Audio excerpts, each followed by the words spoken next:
এই মুহূর্তে আমরা শাহজালাল আন্তর্জাতিক বিমানবন্দরে রয়েছি। শাহজালাল আন্তর্জাতিক বিমানবন্দরে আমরা যে তথ্যটি পেয়েছি যে সাবেক আইসিটি মন্ত্রী জুনায়েদ আহমেদ পলক তিনি আইন শৃঙ্খলা বাহিনীর হেফাজতে ভারত যাওয়াতে সেনাবাহিনী কর্তৃপক্ষ রয়েছে এবং শাহজালাল বিমানবন্দর কর্তৃপক্ষ রয়েছে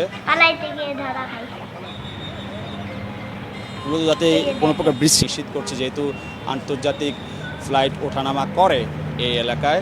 আহমেদ পলক তাকে কীভাবে সরাসরি সম্প্রচারটি বন্ধ করতে হচ্ছে এখানে শাহজালাল আন্তর্জাতিক বিমানবন্দর কর্তৃপক্ষ আমাদেরকে জানিয়েছেন, যাতে এই জায়গায় আমরা না দাঁড়াই, এখান থেকে সরে যাই, নিরাপত্তার স্বার্থে তারা বিষয়টি আমাদের অনুরোধ করছে। শাহজালাল আন্তর্জাতিক বিমানবন্দরে এখনও পর্যন্ত যেটি জানতে পেরেছি অনেকেই আওয়ামী লীগের রাজনীতির সাথে জড়িত অথবা সমাজে গুরুত্বপূর্ণ ব্যক্তি শাহজালাল বিমানবন্দরে আজকে এসছেন।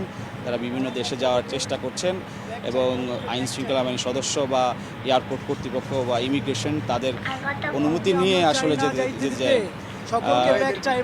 আমরা যে বিষয়টি আমরা যতটুকু জানতে পেরেছি। আপনি একটু বলবেন, আপনারা থেকে এসছেন, আপনাদের দাবি?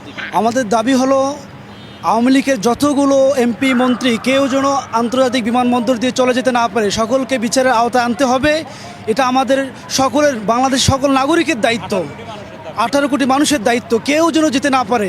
এখানে যতগুলো আইন শৃঙ্খলা রক্ষাকারী বাহিনী আছেন সকলকে আমাদের অনুরোধ থাকবে কেউ যেন চলে যেতে না পারে, একটা ন্যূনতম কর্মী পর্যন্ত যেন আওয়ামী লীগের কোথাও যেতে না পারে।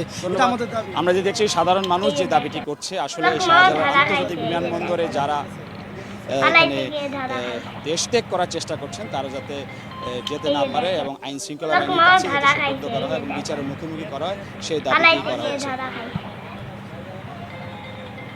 আমরা যেটি দেখছি